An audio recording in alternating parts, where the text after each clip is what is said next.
Hello everyone. आज बात करेंगे इतिहास के बारे में। अभी रिसेंटली 2 दिन पहले मैंने एक मूवी देखी, छावा नाम की। सो बॉलीवुड में अगर मैं अपने फेवरेट एक्टर्स की बात करूं तो शाहरुख खान, ऋतिक रोशन और पहले सुशांत सिंह राजपूत थे।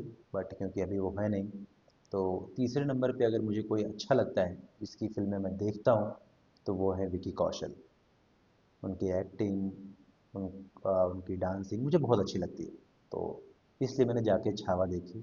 और जिस तरह का सोशल मीडिया पे छावा के बारे में बज़ है हिस्ट्री को लेके, जैसे कुछ लोग अभी एक वीडियो वायरल हुआ कि दिल्ली में जो अकबर रोड है या फिर औरंगज़ेब रोड है उस पे जाके वो सुसु कर रहे हैं। बहुत सारी चीज़ें इधर उधर की चीज़ें हो रही हैं, लोग आपस में लड़ रहे हैं।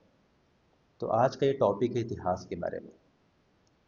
आगे जाने से पहले एक सिंपल सा सवाल मैं आप सबसे पूछता हूँ, क्योंकि मेरे वीडियोस अक्सर महाभारत से रिलेटेड होते हैं। तो ये क्वेश्चन भी वहीं से है। इमेजिन करो कि महाभारत के जो राइटर हैं वेद व्यास जी वो ना होते, महाभारत लिखा होता शकुनी ने या फिर दुर्योधन ने, तो आपको क्या लगता है आज हम कौन सी महाभारत पढ़ रहे होते? जो महाभारत आज हम पढ़ते उसमें पांडव वो विलेन होते, कृष्ण वो विलेन होते और हीरो होते कौरव या फिर शकुनी। इसी तरह से कोई भी इतिहास उठा के देख लो। जैसे आपने मार्वल की अवेंजर्स वाली मूवीज़ देखी होगी। सोचो अवेंजर्स का जो राइटर था स्टैनली या जो भी जिसने भी लिखा ही, अगर उसमें वो थैनोस को लेके लिखते या फिर थैनोस अवेंजर्स का राइटर होता तो पूरी स्टोरी में थैनोस हीरो होता और मार्वल के जो कैरेक्टर्स थे iron man, captain America, Hulk, Thor, ये सारे विलन होते। मेरे कहने का मतलब है कि कहानी लिख कौन रहा है और किसके इन्फ्लुएंस में लिखा जा रहा है।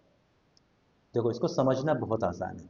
जैसे आजकल का अगर आप मीडिया देखोगे तो आज की जो करंट मीडिया है वो करंट गवर्नमेंट के ही तारीफों में चीज़ें बोलती हैं। ऐसा उनकी मजबूरी है बोलना, क्योंकि बेसिकली गवर्नमेंट उनके क्लाइंट्स होते हैं। अगर आपको डिटेल में समझना है इस चीज़ को तो नितेश राजपूत का एक वीडियो आया था, वो आप ज़रूर देखना। और ये मीडिया के ऊपर था और इसी वजह से इंडियन मीडिया टॉप 100 से भी बाहर है ऑथेंटिसिटी में, कि वो सही न्यूज़ दिखाते हैं कि नहीं। मुझे उसमें नहीं पढ़ना है कि क्या सही दिखाते हैं क्या गलत। मैं सिर्फ इतना कहने की कोशिश कर रहा हूँ कि जिसका कंट्रोल होता है, जिसकी पावर होती है, प्लस राइटर जो होता है, जो इतिहास लिखने वाला होता है, एक होता है ग्रुप होता है, वो किसे हीरो मानती है। तो जिसे वो हीरो मानती है इतिहास में वो हीरो लिखा जाएगा, जिसे वो विलन मानती है इतिहास में वो विलन लिखा जाएगा। हिटलर को बहुत सारे ऐसे भी राइटर्स हैं हिटलर के टाइम में जो हिटलर को हीरो बताते थे या हीरो लिखते थे। और ऐसे ही पूरी दुनिया जो बाकी थी जो हिटलर को सही नहीं मानती थी, जो अमेरिका की साइड थी, जो मित्र राष्ट्रों के साइड थी, वो हिटलर को बुरा मानती है।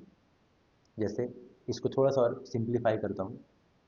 आज क्योंकि करंट इंडिया में जो सिनेरियो चल रहा है इसमें दो लोगों को ले लो। एक ऐसा राइटर हो, एक ऐसा ऑथर हो जो इतिहास लिखने जा रहा हो मोदी जी के बारे में, बट वो मोदी जी के विचारों से, उनके जिस तरह से वो चीज़ें करते हैं उसके फ़ैन हो। तो वो अगर इस मोदी जी के बारे में इतिहास लिखेंगे आने वाले 15-20 सालों बाद, 30 सालों बाद, तो उनको हीरो लिखेंगे। सिमिलरली एक ऐसा राइटर या ऑथर हो जो राहुल गांधी या लिबरल साइड का हो, वो अगर मोदी जी के बारे में कुछ लिखेगा तो उसके अपोजिट लिखेगा। तो कहने का मतलब है इतिहास जो लिखा जाता है वो लिखा जाता है कि लिख कौन रहा है और उसका अपना थॉट प्रोसेस क्या है। बट उस चीज़ को लेके आज के इंडिया में मीडिया में इस तरह की चीज़ें फैलाई जाती हैं कि लोग आपस में लड़ने लगते हैं। सोशल मीडिया पे जब मैं कमेंट्स पढ़ता हूँ लोगों के, बहुत तकलीफ होती है कि लोग बिना जाने, बिना कुछ सोचे, बिना गहराई में गए एक दूसरे को माँ बहन की गाली देनी शुरू कर देते हैं, लड़ने लगते हैं। कई सारे मेरे अपने दोस्त भी हैं जो फिर अजीब अजीब सी चीज़ें भेजेंगे मुझे, देखो इसमें ये लिखा है, इसमें ये लिखा है। उनको कहता भी हूँ कि हिस्ट्री को आप 100% छोड़ो, आप 10% या 20% भी सही नहीं मान सकते। घटनाक्रम सही हो सकता है, एक चीज़ हुई है वो सही हो सकता है, बट वो 100% ऑथेंटिक है इस चीज़ की कोई गारंटी नहीं है। अगर मैं आपसे पूछूं कल किसी दोस्त ने अगर आपको कुछ बोला है, वो आपको याद है, या उस चीज़ को आप एक्सप्लेन करो, आप पूरी तरह से 100% उसको एक्सप्लेन नहीं कर पाओगे, क्योंकि उस कोई भी इंसान जो हो चुका है ना, उसको अपने अकॉर्डिंग ही वो एक्सप्लेन करेगा। एक एक चीज़ और समझते हैं इसको बहुत आसानी से, क्योंकि जो छावा है वो बॉलीवुड की मूवी है, और जो प्रोड्यूसर्स हैं, जो डायरेक्टर हैं, देखो हीरो का काम होता है एक्टिंग करना, वो एक्टिंग करके चले जाते हैं। मुझे विक्की कौशल बहुत अच्छे लगते हैं हर चीज़ों में, एक्टिंग में, गुड लुकिंग में, डांस में, सब कुछ में। इसी वजह से मूवी देखने गया था, इसलिए नहीं कि जैसा माहौल बना हुआ था। बट इसको थोड़ा सा और अगर आप गहराई में समझेंगे ना, बॉलीवुड की जो मूवीज़ है वो एक प्रोडक्ट है, और हम सब कंज्यूमर हैं। अगर प्रोडक्ट वायरल होता है, अगर प्रोडक्ट से हम टच या कनेक्ट हो पाते हैं, तो प्रोडक्ट बिकता है। जैसे आपने देखा होगा कई सारे फेमस एड्स, जैसे अगर मैं बात करूँ फेविकॉल का, बहुत अमेजिंग एड्स बनाते हैं। एक गूगल का ऐड आया था जिसमें दो, एक इंडियन होता है एक पाकिस्तानी होता है, आपस में मिलते हैं। या फिर हॉटस्टार वाले जो ऐड करते हैं ये मौका मौका वाला, इस तरह के, मतलब ऐसे एड्स जो जिससे हम कनेक्ट हो पाते हैं, या फिर कहीं ना कहीं ट्रिगर कर जाते हैं, चाहे नेगेटिव वे में चाहे पॉजिटिव वे में, और फिर उस चीज़ की तरफ लोग जाते हैं। ये बेसिकली एक मार्केटिंग है। इसको समझने के लिए आप एक समरी पढ़ सकते हैं, फिलिप कोटलर की एक बुक है, एग्जैक्ट नाम अभी याद नहीं आ रहा है, राइटर का मैंने नाम बता दिया, आप उसको सर्च कर लेना। उसमें अगर आप समझेंगे तो किस तरह से मार्केटिंग की जाती है, किस तरह से लोगों के सबकॉन्शियस माइंड को टच किया जाता है कोई भी प्रोडक्ट प्लेस करने के लिए, उसके पीछे की कितनी प्लानिंग होती है। तो जब ये प्रोडक्ट यानी कि मूवी लॉन्च करते हैं ना, तो उसके पीछे पूरी प्लानिंग की जाती है कि उसको किस तरह से मार्केट किया जाए। कुछ दिन पहले मैं शाहरुख खान का एक इंटरव्यू देख रहा था, तो शाहरुख खान ने अपने इंटरव्यू में बोला, मैं मार्केटिंग का गॉड हूँ। अभी कुछ टाइम से उनकी फ़िल्में चलनी शुरू हुई, बट बीच में 4-5 साल उनका ऐसा आया था कि फ़िल्में नहीं चल रही थी।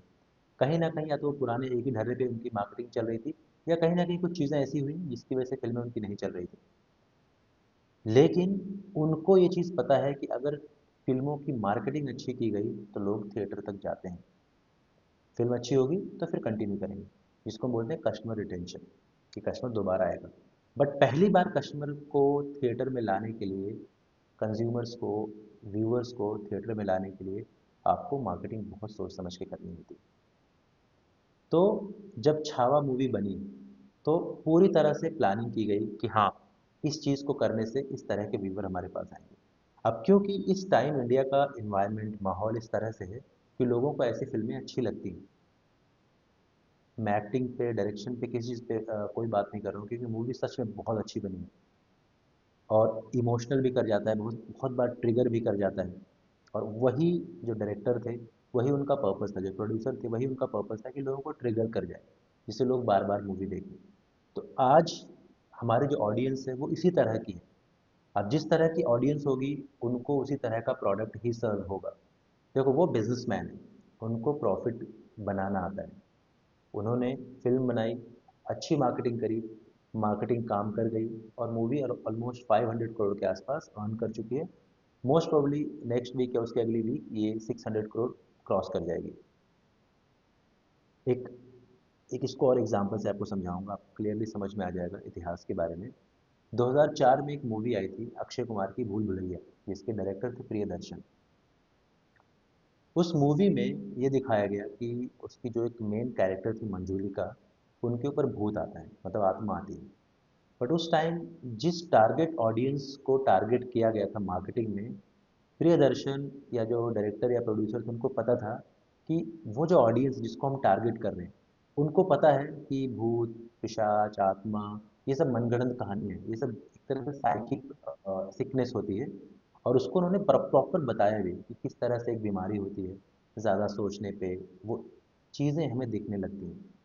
बहुत ही खूबसूरत मूवी थी, 2004 में आई थी, क्योंकि वो उस तरह के ऑडियंस को टारगेट किया गया था, और मूवी एक सक्सेसफुल मूवी थी, हिट मूवी थी, अच्छा पैसा बनाया। उसी मूवी का एक सीक्वल आया, जिसमें कार्तिक आर्यन एक्टर थे। अब माहौल इंडिया का चेंज हो गया है। अब अगर उस तरह की मूवीज आप बनाओगे उस ऑडियंस के लिए, तो शायद कोई ना देखे। अब क्योंकि एक लार्जर ऑडियंस को टारगेट करना था, बड़े बजट की मूवी बनानी थी, ज़्यादा कास्ट उसमें हायर करना था, उसके लिए टारगेट ऑडियंस थोड़ा बढ़ाया गया। अब जब टारगेट ऑडियंस बढ़ाया गया, तो उसमें ऐसे बहुत सारे लोग आते हैं जो ये बिलीव करते हैं कि चीज़ें होती हैं। किसी की बिलीफ पे मैं क्वेश्चन नहीं कर रहा हूँ, आप मानने को कुछ भी मान सकते हो। टारगेट ऑडियंस की बात करूँ, पहली भूल भुलैया जिस टारगेट ऑडियंस को टारगेट की गई थी वो इन चीज़ों पे बिलीव नहीं कर रहा, इसलिए मूवी सक्सेसफुल थी। ये वाला जो भूल भुलैया था सेकंड और थर्ड पार्ट, वो एक मास टारगेट ऑडियंस को टारगेट किया गया, ऑडियंस को टारगेट किया गया, और फिर ये दोनों मूवीज सक्सेसफुल रही। बट यहाँ पे जो दिखाया गया वो डिफरेंट चीज़ें थी कि एक आत्मा है, एक भूत है, एक घर में होते हैं, ये सारी चीज़ें। कहने का मतलब आप किसको टारगेट कर रहे हो।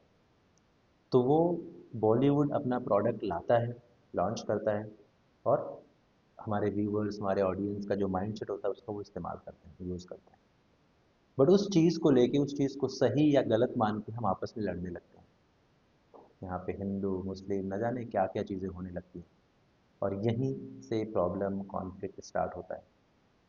अक्सर एक ट्रेनिंग में करता हूँ, कॉन्फ्लिक्ट मैनेजमेंट, कि वर्क प्लेस में, कॉर्पोरेट कल्चर में हमें कैसे कॉन्फ्लिक्ट को दूर करना है।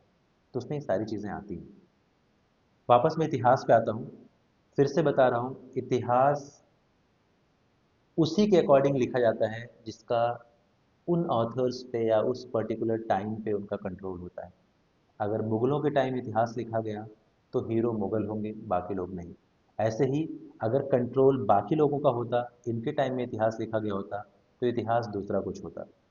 तो इस चीज़ पे लड़ाई झगड़ा ना करके, थोड़ा गहराई में जाके न्यूट्रल होके जब आप सोचेंगे तो आपको रियलाइज़ होगा ये चीज़ जो मैंने अभी आपको बोली। तो प्लीज़, आपस में लड़ाई झगड़ा करने का कोई मतलब नहीं है। एक छोटी सी ज़िंदगी है, इसमें हमें थोड़ी सी मेहनत करनी है, खुश रहना है, और फाइनेंशियली प्लस मेंटली खुद को स्टेबल करना है, सक्सेसफुल होना है, और एक हैप्पी लाइफ जीनी है। Thank you so much.